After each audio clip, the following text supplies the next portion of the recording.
لوگ یہ سمجھ رہے ہیں کہ اتنی فریکوینٹ عربی شہباز شریف صاحب کیسے بول سکتے ہیں. دوسرا ہمارا امین گنڈاپور اور فیصل کریم جو کنڈی صاحب ہیں وہ دونوں آمنے سامنے. دیکھیں پاکستان تحریک انصاف والوں کو انتشاری ٹولہ کہا, شرپسند کہا, اور اس کے بعد کہا کہ معافی مانگنی لازمی ہے, معافی کے بغیر معاملات آگے نہیں چل سکتے. اپنے جوش خطابت میں بھول گئے تھے کہ وہ ان کی پہنچ کہاں تک ہے اور وہ کیا کر سکتے ہیں.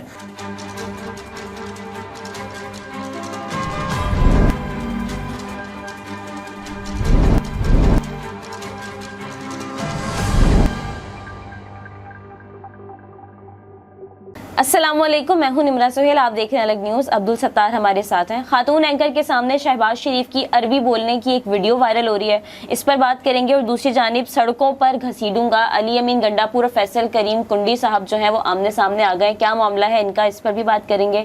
لیکن اس سے پہلے آپ سے ریکویسٹ ہے کہ چینل کو سبسکرائب کریں, شیئر کریں اور بیل آئیکن کو بھی پریس کر دیں. جی دیکھیں, شہباز شریف صاحب کی ویڈیو وائرل ہو رہی ہے اور عربی بولنے کی ویڈیو وائرل ہو رہی ہے. اس سے پہلے آپ یہ دیکھیں کہ شہباز شریف صاحب کی کون کون سی ویڈیوز وائرل ہو چکی ہیں جن میں وہ کبھی کبھار جو اشعار پڑھ رہے ہوتے ہیں ان کو یعنی ان کی ترتیب الٹ دیتے ہیں. بہرحال ایک خاتون اینکر شہباز شریف صاحب کے سامنے تھی, انہوں نے ان کا انٹرویو کیا تو ایک ویڈیو وائرل ہے جس میں شہباز شریف حیران کن طور پر عربی بول رہے ہیں اور لوگ یہ سمجھ رہے ہیں کہ اتنی فریکوینٹ عربی شہباز شریف صاحب کیسے بول سکتے ہیں, کیونکہ سعودی عرب والوں سے ان کے تعلقات, عرب شہزادوں سے یہ ملنا ملانا, تو اس حوالے سے ہو سکتا ہے کہ شہباز شریف صاحب عربی بول لیتے ہوں یا پھر انہوں نے یہ یاد کیا ہوا ہو کہ کچھ ورڈز ہوتا ہے ہم دوسری لینگویج کے سیکھ لیتے ہیں تو ہمیں آ جاتے ہیں. نہیں تو پورے جملے تھے باقاعدہ طور پر, اور بڑی وائرل ہو رہی ہے یہ. اور یہ دیکھیں جوش خطابت میں وہ مائک تو گرا دیتے ہیں اور کہتے ہیں کہ 6 مہینوں میں اگر میں نے بجلی ختم نہ کی, لوڈ شیڈنگ نہیں کہتے, وہ بجلی ختم نہ کی تو میرا نام شہباز شریف بولا ہی تھا نا انہوں نے, سچ نہیں, وہ یعنی غیر دانستہ طور پر انہوں نے سچ بولا تھا. بہرحال اس میں شہباز شریف صاحب ایک ویڈیو عربیہ انگلش کو ایک انٹرویو دیا ہے, تو انہوں نے سعودی عرب کے ساتھ تعلقات کے بارے میں بات کی ہے اور اس کے علاوہ اعلیٰ سطح کے سعودی وفد کی پاکستان آمد اور ملکی معیشت سمیت دوسرے جو معاملات ہیں ان پر بھی بات کی ہے. اور اس کے علاوہ حیران کن طور پر شہباز شریف صاحب نے خاتون اینکر کو کہا کہ آپ پاکستان آئی ہیں, انہوں نے کہا میں پاکستان ہوں, تو انہوں نے کہا کہ آپ ایک کام کریں, انہوں نے پوچھا کہ آپ پہلی بار پاکستان آئی ہیں, تو خاتون اینکر نے جواب دیا جی ہاں میں پہلی بار پاکستان آئی ہوں. اس پر شہباز شریف نے کہا پاکستان ایک خوبصورت ملک ہے, آپ کو یہاں زیادہ وقت گزارنا چاہیے آپ کو, یعنی کہ آپ کو جلدی نہیں جانا چاہیے پاکستان چھوڑ کے, آپ یہیں رہیں. اور اس کے بعد وزیر اعظم نے خاتون اینکر سے عربی زبان میں گفتگو شروع کر دی. انہوں نے عربی میں پاکستان کی خوبصورتی اور اسلام آباد کی آب و ہوا کی تعریف کی, اور اس کے ساتھ ساتھ عربی میں انہوں نے کہا کہ اسلام آباد اور مری کے درمیان مسافت بتائی, اور انہوں نے کہا کہ یہ کوئی 40 کلومیٹر پر محیط ہے, اور خاتون اینکر کو پاکستان میں خوش آمدید کہا.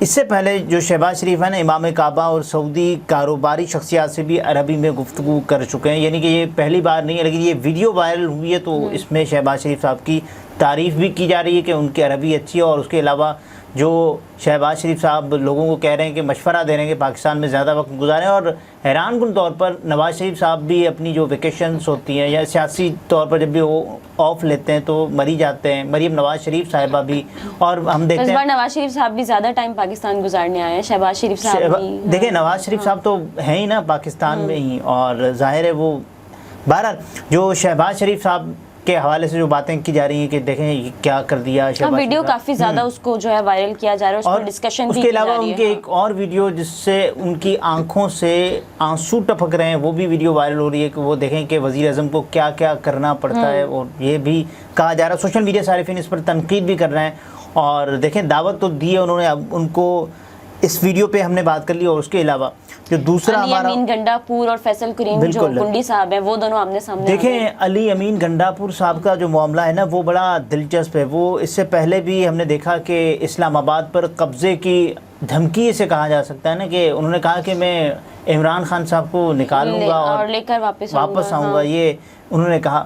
فیصل کریم کنڈی ہیں گورنر خیبر پختونخوا, ان کا تعلق پاکستان پیپلز پارٹی سے, تو انہوں نے کہا کہ یہ کیسے ہو سکتا ہے، تو آپ یہ کام کر لیں. اور ظاہر علی امین گنڈا پور وزیر اعلیٰ خیبر پختونخوا ہیں، تو دونوں کی آپس میں جو ایک تصادم چل رہا ہے انبن ہے دونوں میں. اور اب یہ دیکھیں کہ خیبر پختونخوا میں جو پاکستان پیپلز پارٹی کے گورنر ہیں، تو ان کی گورنر خیبر پختونخوا تعیناتی کے ساتھ ہی صوبے میں ایک تناؤ کا، ایک ایسا ماحول، ایک کشیدگی کا ماحول، ایک کلیش کا ماحول برپا ہو گیا ہے. آپ کے اختلافات ان کے آپس میں ویسے ہیں، پیپلز پارٹی اور پی ٹی آئی. ایک جانب آپ کو نظر آئیں گے کہ خیبر پختونخوا کے وزیر اعلیٰ اور علی امین گنڈا پور صاحب انتہائی جوشیلے، جوش خطابت میں کہیں زیادہ آگے جانے والے، یہاں تک کہ انہوں نے ایک مرتبہ یہ کہا تھا کہ اگر کوئی آپ کرپشن کی بات کریں تو اس کا سر پھاڑ دو، سر پھاڑ دو. یہ یعنی کہ کوئی کیا، کوئی تکے، کوئی منطق ہے. بہرحال اس کے بعد کئی باتیں وہ کر چکے ہیں اپنی.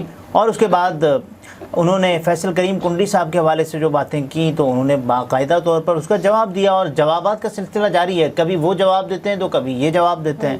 اور اب جو رپورٹس آ رہی ہیں جس میں وزیر اعلیٰ علی امین گنڈا پور کی جانب سے گورنر ہاؤس پر قبضے کی بات کے جواب میں فیصل کریم کنڈی نے ان کو چیلنج کیا ہے کہ، اور گورنر ہاؤس پر قبضے کی کوشش کے جواب میں انہیں سڑکوں پر گھسیٹنے کی دھمکی دی ہے. مطلب سیاست دانوں کی آپس میں لڑائی چل رہی ہے کہ سڑکوں پر گھسیٹنے کی دھمکی، یہ رویہ ہوتا ہے سیاست. یہ وہ دھمکی تھی جو شہباز شریف صاحب، اتفاق سے ہم ان کو ڈسکس بھی کر چکے ہیں پہلے موضوع میں، تو شہباز شریف صاحب دیا کرتے تھے، اور انہوں نے دی بھی تھی باقاعدہ کہ میں زرداری کو لاہور کی، پشاور کی اور لاڑکانہ کی سڑکوں پر گھسیٹوں گا، اور اس کے بعد سارے مائک گرا دیے. یہ بھی کیا تھا انہوں نے. بہرحال جو یہ دھمکی دی ہے کہ آپ کو سڑکوں پر گھسیٹا جائے گا، یعنی یہ سیاستدان ایک دوسرے کو دھمکیاں دے رہے ہیں. قانونی کارروائی اور اس طرح سے لڑائی ہوتی ہے. ایک جانب جو یعنی فیصل کریم کنڈی صاحب جس ایک موضوع کو وجہ بنا کر تنقید کر رہے ہیں علی امین گنڈا پور پر، وہی یعنی غلطی خود کر رہے ہیں کہ میں آپ کو سڑکوں پر گھسیٹوں گا. تو آپ بھی قانون ہاتھ میں ہی لیں گے نا، تو آپ کے ان الفاظ سے کیا ہوگا، نقص امن ہوگا یا نہیں ہوگا؟ گورنر ہو کر اس طرح کے الفاظ. ابھی گورنر فیصل کریم کنڈی نے کہا کہ میں کبھی بھی گورنر راج نہیں لگاؤں گا. وزیر اعلیٰ علی امین گنڈا پور نے گورنر ہاؤس پر قبضے کی بات کی. گنڈا پور کو چیلنج ہے، آئیں قبضہ کر کے دکھائیں، میں تمہیں سڑکوں پر گھسیٹوں گا. اور فیصل کریم کنڈی کے مطابق جو آئین کو نہیں مانتے ان کے ساتھ مذاکرات نہیں ہوں گے، جو کہتے ہیں معافی نہیں مانگتے انہیں معافی مانگنا پڑے گی. دیکھیے گورنر راج لگانے کی جو بات کی نا انہوں نے، اور گورنر راج جو ایک بندہ متعلقہ ایک بندہ لگا سکتا ہے وہ ہوتا ہے گورنر، اور اس کے بعد جو صوبائی حکومت ہوتی ہے وہ فارغ ہو جاتی ہے. اور جو بھی معاملات ہوتے ہیں وفاق کے، یعنی کہ وفاق کا نمائندہ ہوتا ہے گورنر، وہ چلا رہا ہوتا ہے صوبے کا تمام تر، کیونکہ گورنر وفاق کا نمائندہ ہوتا ہے. سو ایسے میں یہ تمام تر معاملات چل رہے ہوتے ہیں. بہرحال یہ خود کہہ رہے ہیں کہ گورنر راج نہیں لگاؤں گا. یہ اب فیصل کریم کنڈی صاحب نے جو بات کی، ISPR یہ بات کہہ چکے ہیں. اور اس کے علاوہ ہم نے دیکھا کہ شرجیل انعام بیمن صاحب نے بھی یہی بات کی، اور اس کے علاوہ جو باقی جو بھی سیاستدان ہیں، عطا تارڑ صاحب نے بھی یہی بات کی، اور پاکستان تحریک انصاف والوں کو انتشاری ٹولہ کہا، شرپسند کہا، اور اس کے بعد کہا کہ معافی مانگنی لازمی ہے، معافی کے بغیر معاملات آگے نہیں چل سکتے. اور ہم نے یہ بھی دیکھا کہ ISPR صاحب کی پریس کانفرنس کا مرکزی موضوع یہی تھا کہ معافی تو مانگنی پڑے گی، ایسے تو معاملات حل نہیں ہونے لگے. کریم صاحب بھی یہی کہہ رہے ہیں کہ جو کہتے ہیں ہم نہیں مانگیں گے معافی، ان کو مانگنی. وہ یہ کہہ رہے ہیں کہ جو آئین کو نہیں مانتے ان کے ساتھ مذاکرات نہیں ہوں گے، اور جو کہتے ہیں معافی نہیں مانگتے انہیں معافی مانگنا ہوگی. اب دونوں نے معافی کو اپنی انا بنایا ہوا ہے، کوئی معافی نہیں مانگے گا اب تک جو نظر آ رہا ہے. خاص طور پر عمران خان صاحب یہ کہیں کہ میں معافی مانگوں گا نہیں. اس سے پہلے ایک واقعہ ہوا تھا، عمران خان صاحب نے جج زیبا کو یہ بتایا تھا کہ ہم آپ کے خلاف ایکشن لیں گے، اور اس کے بعد ان کو متعدد بار یہ موقع ملا کہ وہ معافی مانگ سکتے تھے، یعنی غیر مشروط معافی. تو عمران خان صاحب نے تب نہیں مانگی تھی، کیونکہ معافی مانگنا سیاستدان ہی سمجھتے ہیں کہ دیکھیں میری انا نیچے گر جائے گی، ایگو یہ وغیرہ، تو یہ سب کچھ ہوتا ہے. بہرحال اس سے پہلے گورنر صاحب یہ بھی کہہ چکے ہیں کہ آپ اپنے بانی کو جیل سے نہیں نکال سکتے، کیونکہ علی امین گنڈا پور صاحب یہ بیان دے چکے ہیں کہ عمران خان صاحب کو وہ جیل سے نکلوائیں گے یا نکالیں گے. یعنی گورنر ہو کے اس سے پہلے وہ دھمکی دے چکے ہیں کہ اسلام آباد پر قبضہ یہ وغیرہ سب کچھ ہو جائے گا، اگر قانون توڑا تو آپ کو بھی جیل میں ڈالا جائے گا. یعنی یہ فیصل کریم صاحب کہہ رہے ہیں، فیصل کریم کنڈی جو کہ گورنر خیبر پختونخوا ہیں، وزیر اعلیٰ خیبر پختونخوا کو یہ کہہ رہے ہیں کہ اگر آپ نے قانون توڑا تو آپ کو بھی جیل میں ڈالا جائے گا، لیکن اگر آپ سڑکوں پر گھسیٹیں گے علی امین گنڈاپور صاحب کو تو آپ بھی اپنے لیے جو سزا تجویز کریں، کیونکہ آپ کو بھی پھر جیل میں ہی ڈالا جائے اگر یہ آپ کریں گے تو۔ بہرحال گورنر کے پی نے جو یہ بات کی اسی پس منظر میں کی تھی کہ جس کے مطابق وزیر اعلیٰ خیبر پختونخوا علی امین گنڈاپور نے گزشتہ ماہ ایک دعویٰ کیا تھا، بڑا مشہور دعویٰ کیا تھا، اپنے جوش خطابت میں بھول گئے تھے کہ وہ ان کی پہنچ کہاں تک ہے اور وہ کیا کر سکتے ہیں۔ انہوں نے دعویٰ کیا تھا وہ نہ صرف اسلام آباد آئیں گے بلکہ بانی پی ٹی آئی کو وہاں سے لے کر ہی آئیں گے۔ اب یہ دعویٰ انہوں نے جوش میں ہی یہ دعویٰ کیا، یہ تو ان کو بھی پتا ہوگا کہ اس وقت وہ یہ نہیں کر سکتے۔ دیکھیں جیسے بہت سارے رہنما یہ بات کر چکے ہیں نا کہ عمران خان صاحب رمضان میں باہر آ جائیں گے، عید الفطر پہ باہر آ جائیں گے، اس کے بعد بقرہ عید پر عمران خان صاحب باہر آ جائیں گے، تو یہ کیوں آئیں گے؟ عمران خان صاحب نے کیا کرنا ہے کہ بکرے پر ہاتھ پھیرنا ہے؟ کیا دیکھنا ہے کہ وہ ایک بڑا ایونٹ ہوتا ہے تو اس سے لوگ ایونٹ سے منسوب کر کے لوگ اسٹیٹمنٹ اپنی دیتے ہیں اور ان کو انکیش کرتے ہیں۔ اس کے بعد جو بھی ہوتا ہے کہ جیسے شیخ رشید صاحب اکثر مشہور ہیں، وہ کہتے ہیں کہ مارچ سے پہلے جھاڑو پھر جائے گا، عید سے پہلے یہ ہو جائے گا اور یہ ہلکی پھلکی موسیقی نہیں ہوگی، پکا راگ گایا جائے گا، تو شیخ رشید اکثر کہتے ہیں۔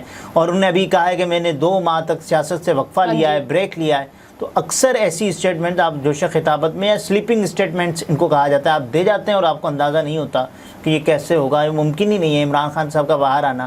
عمران خان صاحب اگر باہر آ بھی جائیں تو 2025 کے کوئی وسط میں آ سکتے ہیں، یعنی کہ کوئی 5-6 ماہ اس کے گزر چکے ہوں تو آ سکتے ہیں، ان کی یعنی باہر آنے کا کوئی ماحول بن سکتا ہے، کوئی انٹرنیشنل ڈیولپمنٹ، کوئی لوکل تبدیلی، اس وجہ سے عمران خان صاحب باہر آ سکتے ہیں، وگرنہ عمران خان صاحب کے باہر آنے کا کوئی فی الحال امکان نظر نہیں آ رہا۔ بہرحال جو ان کی کشیدگی ہے ان کو ختم کرنی چاہیے، کیونکہ دونوں صوبے کے بڑے ہیں، تو اگر آپ لڑیں گے تو صوبے کی کیا ظاہر ہے۔ اور آپ تو خود یہ کہہ رہے ہیں کہ آپ کو فنڈز چاہیے، تو فنڈ آپ ایسے لیں گے اور اس کے بعد آپ یہ تڑیاں لگائیں گے، لوگوں کو دھمکیاں دیں گے، ایک دوسرے کو دھمکیاں دیں گے، جو آپ خود نمائندے ہیں، وفاق میں آپ ریپریزنٹ کر رہے ہیں اپنے صوبے کو، سو آپ کو ذرا تحمل کا مظاہرہ کرنا چاہیے۔ صحیح۔